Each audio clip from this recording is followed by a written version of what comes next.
Hello and welcome back to Politigood. I'm Rachel Parker. I'm Tim Fullerton. Tim, you got the fancy wallpaper behind you again. I know. I am in my, what I will call my podcast studio, which is literally me sitting on a bench in my basement against the wall. I'm sitting on a comfortable chair in my basement with, for people that are watching us on YouTube, you can see that I have this I need to move things around, but I have this beautiful framed, incredible artwork behind me. And it's got non-reflective glass because it's so big they couldn't do the reflective glass, so it always looks like my ring light is captured in the reflection. It always looks like I have a weird crooked drunk halo over my head like I'm a cartoon. Anyway, so enjoy that, people of the YouTube.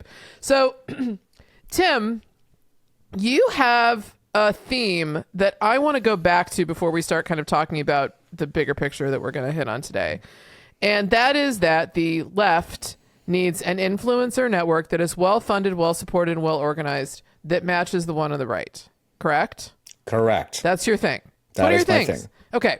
So I want you to talk first about what because I thought something you said today on LinkedIn, I thought was really important, and I want you to start there. And then we're going to talk about what is currently the number one ranked podcast across various metrics in these United States, which I think is a huge under-discussed deal in the media because I don't think they like to admit that they're being lapped by a bunch of dudes from Long Island. But anyway, start with your LinkedIn post, please.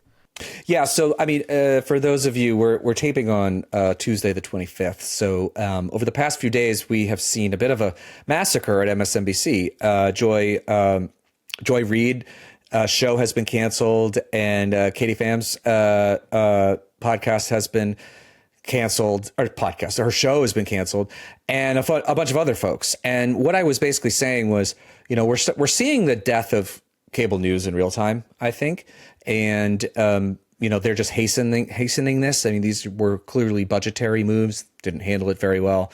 But I think this is just going to speed up the transition to this independent media model that we are starting to see. Obviously folks like Jim Acosta started his own independent thing on Substack about a month ago when CNN tried to kick him to midnight.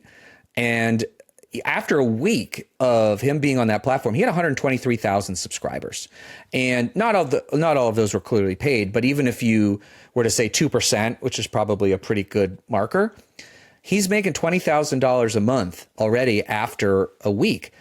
And he doesn't have to worry about corporate sponsors or corporate overlords. He is now able to broadcast to that 123,000.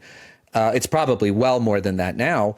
Any way he wants. And the reality is, like, cable news, like, the ratings for those shows are terrible. I mean, you're talking, especially for the target demos, which is like what, the 24 it's always 25 to 39. 25 to 39. Say, yeah. You're talking about tens of thousands. So he's probably already commanding the same size audience that he had on CNN, maybe a little bit smaller, but he has full control. And I think that the digitally savvy folks in the journalism world are seeing this. I mean, we see Mehdi Hassan with Zeteo, which is already a multi-million-dollar business. He had funding, but also former MSNBC, another MSNBC person that was, I think, somewhat pushed a little. And, yeah. But I think, like, whatever Joy and Katie and these people decide to do, like, they have a path now in which they can continue to be journalists and probably make more money in the long run and have the integrity of not having to worry about a pharma ad coming on right after you talk about Medicare for all or increased access to healthcare and things like that. And so, on one hand, it's infuriating to see these really well-respected journalists being shown the door, but I think they're going to just explode in visibility and attention afterwards because of this new model in which people can use a mix of long form, meaning podcast, Substack or Beehive or whatever for newsletters and posts and things like that. And they can create their own ecosystems now and communicate with their viewers in a way that TV's never had a two-way channel before. Right. And now they can interact. And I mean, like, from a viewer, how cool is that you get to go in and hang out with Jim Acosta for an hour at 4:00 every day, and he's going to see your comments, and you might actually influence a broadcast in a way that that advertising has traditionally driven content on various shows. So I think it's very exciting. It's obviously very sad to see people lose their jobs in any instance, but like I think these guys are going to just like kill it on their own. Well, and I think, you know, if for people who are personally connected to me, and for people who listen to the Heartland Pod, I know there's a bunch of like our just remarkable audience that has followed me over here, which I just cannot tell you how much I appreciate. I've been saying for a very long time that journalists particularly needed to have a more entrepreneurial mindset, because the future is coming for you, whether you want to acknowledge it or not. You know, if you're driving towards a highway embankment and you know it's coming, you can see signs that say in 25 miles, there's a gigantic highway embankment. And if you don't turn the car, you're going to smash into it and you're going to die. So that highway embankment has been in front of them for a long time. Some people pivoted, correct. And some of the people that made the pivot, frankly, are not people that I'm super excited about, right? That have proven that they have a success model. I think that they are ill-intentioned. I think they have their intentions are not good. I don't care that people in the media all have egos. That's fine. You can have an ego and also have good intentions, right? Like, I'm sure that's true for a lot of journalists. Like, you don't go into work like this because you kind of want praise a little bit. Like, it's kind of part of the MO. So, you know, I wish that it had happened sooner. And I wish that there were kind of some slightly different models where it was easier for consumers and subscribers to bundle different outlets together. And I don't think we've quite figured that out yet. That's kind of one of the things that cable was good at, is the model was designed to give you a lot for one price. Right. So we're still not quite there. But I want to talk for just a second before we talk about our next thing about some of the chatter that I've seen from people who I respect about the problem with everybody sort of like flocking to Substack because it will give one platform another sort of another like lever of concentration or monopoly or whatever. And here's what I'm going to say to that. So Tim is no stranger to my issues with Substack. We talk about it offline all the time. I don't need to talk about my views here. It's not important. My beef with them really is that they platform, it's not so much the Nazis, it's the anti-vaxxers that I have, of the wellness people that I have a bigger problem with, but whatever. That's not what we're going to talk about today. What I want to say is that my answer to those people that are like, but what about Substack is, if you have a large enough audience on Substack, you are making them money, right? Yes. They will, now that is, they will not want you to leave. So if they take a Mehdi Hassan or a Jim Acosta or there's a bunch of people who just are doing really, really well. Heather Cox Richardson, so on and so forth. She's the highest subscribed, I think. Right now. Yeah. So she's killing it. Killing it. So if someone like her publishes a newsletter on Substack that says, this is the bullshit they're trying to pull, and if they keep it up, I'm going to leave.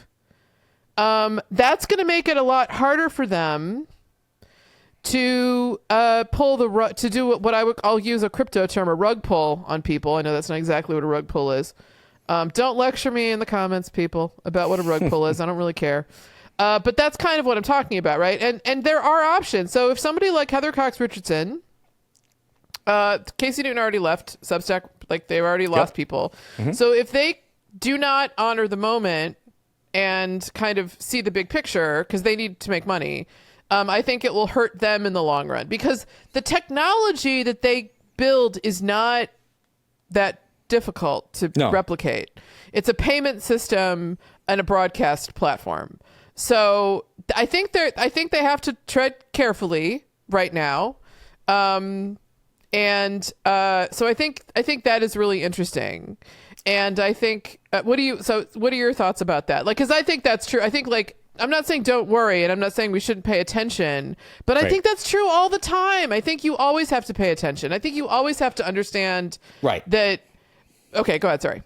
Well, look, I mean, I think like the reality is that since the dawn of social media, we have all been beholden to the whims of billionaires who own these platforms and their decisions to change algorithms and things like that. I mean, like there was, when Facebook was starting to monetize, it was like the golden era of digital journalism, because you could actually, use your Facebook pages to drive traffic back to your articles. And then one day they decided to turn it off.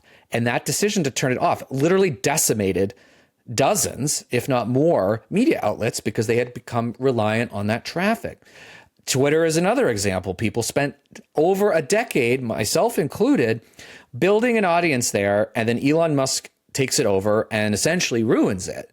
And you are stuck with nothing.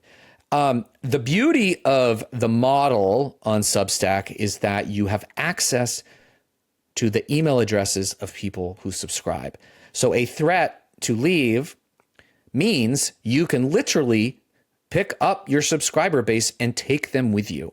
So I am interested, and I think you raise a good point about, if more lefties and progressives go to Substack and really build engaging audiences and networks, which is starting to happen. And really big businesses. Big businesses with we're talking real money, hundreds of thousands of dollars a month, if not more. Right. A month, not a year. That's going to give people a lot of power to say, well, we're going to take our ball and go. Right? Exactly. FAFF, right? Yeah. And we're going to go somewhere else. Because I guarantee you that some other platforms are going to see what they're doing and mimic it. And they already are. Right. It's already happened. I mean, we've got Beehive, you've got others, like Ghost, which is what we publish Ghost, on. which we use, when we love. But I think right now people are desperate for places to build community and organize and talk. And they really, Substack really has the best tools for that because you can subscribe, you got a live channel, you've got chat rooms, like all of these things. But I think that's the power of the folks that are leaving TV news, right? And landing there, 100%. They're just people are going to be eating it up. And I also like to talk about kind of this other lane where people talk about, and there's a nice, interesting intersection between the people who are clamoring on the left for like a shadow government model, which we just cannot easily replicate in the United States. It just doesn't work. I mean, shadow governments, shadow parties in places like Britain and Europe, they get paid. Like those are official roles. Like we can't do that here. It's not as easy. However, when you see Cori Bush announcing that she's going to do a show on Zateo, that's about as close as we can get, right? And so I do think when you have someone like that, and this is going to be where I segue. I want to say this to you before I do that segue. I'll go back to my segue in a second. I hadn't been to the Substack homepage in quite some time. The last time I was there was 6 months before the election.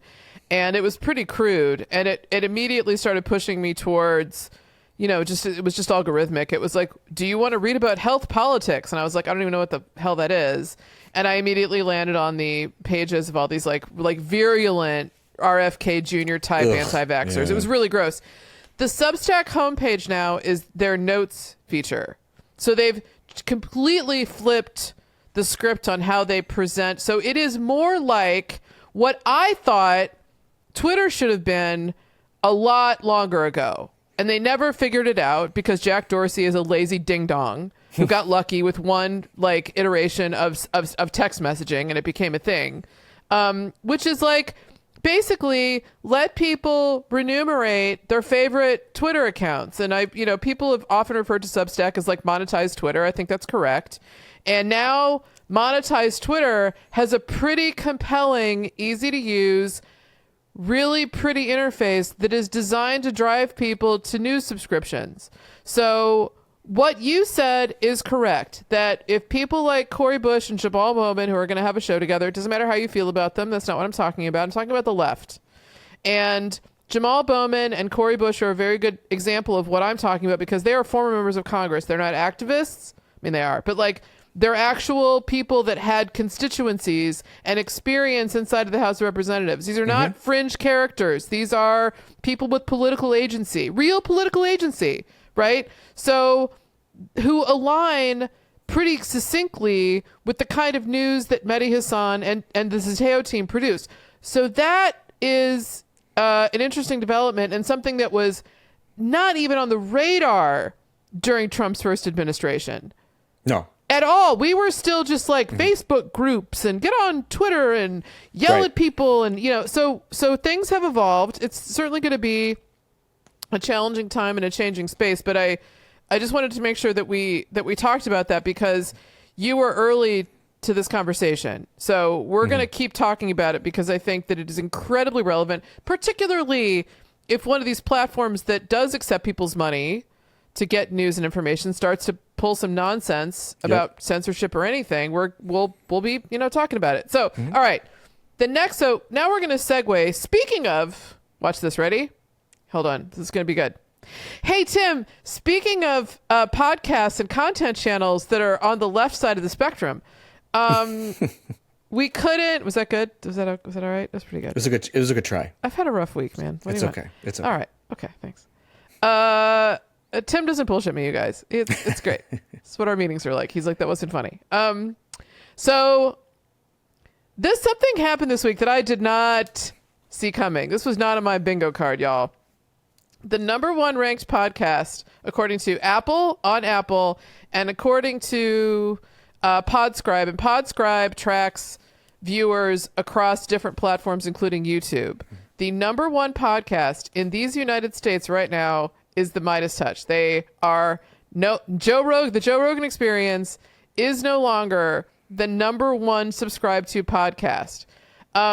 Tim, I would like for you to do a little bit of explaining what the Midas Touch is, and I want to talk a little bit about why they may be however you feel about them. This is not like an opinion. We're not going to say whether they're good or bad or you have to agree with them. It's more like why they're doing well, right? Like how did they get there? Yep. And the legwork that it took. But I think it's really interesting because like they did this on their own steam, right? Yeah. Like, so let's talk a little bit about that because it just feeds right into what you've been saying all along about how we need more of this right now. Well, they're like an example of like what success looks like when somebody does this, right? I mean, the fact that the number one podcast in the country is a left-leaning podcast it points to a few things. One, in the longer term, they have been building this for a long time. Like this has been a years-long project. They have been very anti-Trump for years, going back to the first administration and then talking about them but the Biden administration was happening, and all the pieces have sort of lined up really well for them, where they have been building on Substack, they've been building their YouTube, they're everywhere. And it's a network of folks. It's not just one person or two people, and they've built a left channel that now has massive reach. The other thing that I think happened with the perfect timing is that, and I did a video on this morning, is that the honeymoon for Donald Trump is over. It's over. Consumer confidence in the economy is dropping. People are fearful of rising prices, and they also absolutely hate what Elon Musk is doing. Poll after poll is showing us that the American public does not want a South African billionaire, the richest man in the world, coming in and saying, yeah, we should cut funds to the suicide prevention hotline, or, oh, we should cut Meals on Wheels and stuff like that. And so the Midas built their infrastructure, and so they were ready to capitalize on that moment. And, you don't even have to talk about their content, because I know there's lots of debates on the left about what they do. But like the reality is they built the engine and they had it ready to go when things, which we all knew was going to go south. I mean, Trump has not announced a single policy initiative to lower prices, not one. And in fact, he has announced many that will increase pricing, in particular, these ridiculously stupid tariffs. So part of this for the left is that, like, it's great. This is a great milestone that Midas is number one. But we need 100 Midases for 2 years, and we need 1,000 Midases for 4 years. And that work has to begin now. And, I think we're doing some of it. Like I have a Substack that's got 6,500 subscribers. I've only been doing it for a month, which you can follow at Tim Fullerton, just like every one of my channels. But like we need Democratic politicians to be doing this, to create their own ecosystems. And we need organizations doing this. Like this is like this. They are showing the path. And by the way, not that this should be the number one reason, but it can be very lucrative as well. So you could actually make a difference in the world, fight back against this fascist, almost dictator state that we have with this administration, and also make money at the same time. So, like, what are you waiting for, folks? Well, and I want to say, too, like, I think one of the reasons that they are successful is that they observed So Ron Filipowski is the person I'm from Missouri, so I know who Fred Wellman is. I certainly Fred doesn't talk about Missouri specifics very much. He mostly talks about Trump and Nash, but he's a veteran and, certainly, those are the two folks, from their network. There's like 14 people or 15 people or something that are a part of their, that are part of their channel, and they all have podcasts. And so it's not, that is part of it, is that you cannot do this by yourself. You have got to do it with other people. I would not, Rachel Parker alone, Tim Fullerton alone. It is a grind. And they have been at this since 2020 in their current iteration, tirelessly. And I'm here for like some open criticism about how they frame certain things, but holy shit, this is an example of like when people bitch about the left never brings the right artillery, they always bring a knife to a gunfight. The Midas touches the gun. I'm sorry if you don't like everything they say. We are in an emergency situation, and I think the person who has just killed it on social media is one of their founders, who's a guy named Ron Filipowski.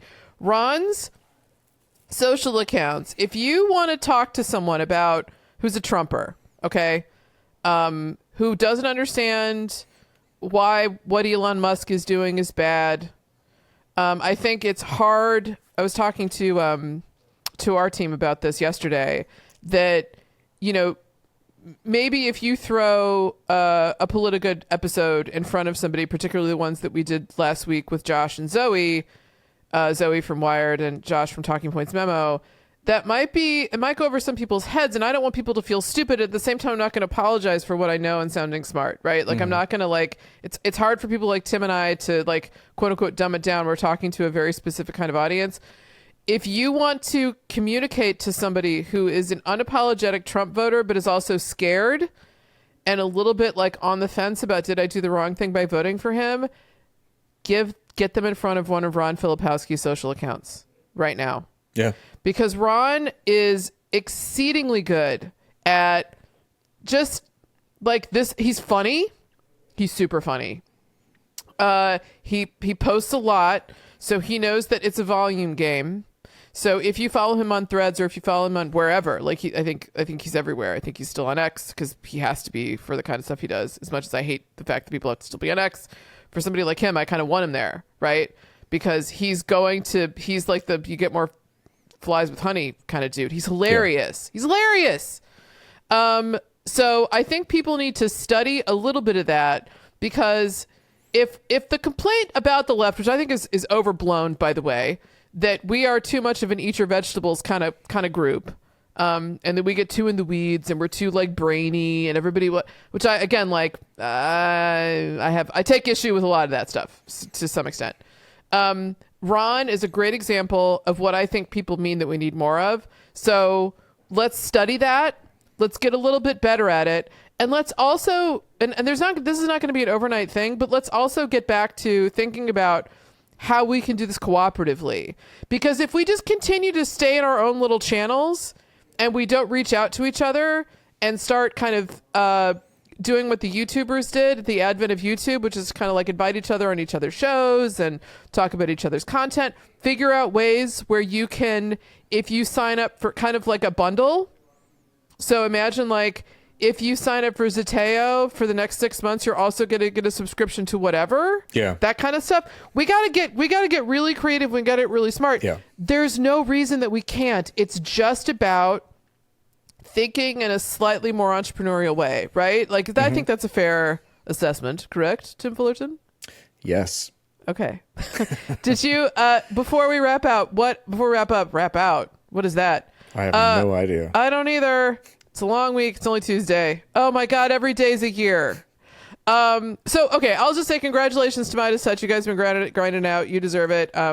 Interested to see what the future holds. It's hard to be enthusiastic or optimistic about anything, but this is one area where I think, like, when you see the rise of finally a diversification in social platforms, I see more and more journalists, by the way, being like, you can find me on my Discord channel. I was like, yeah.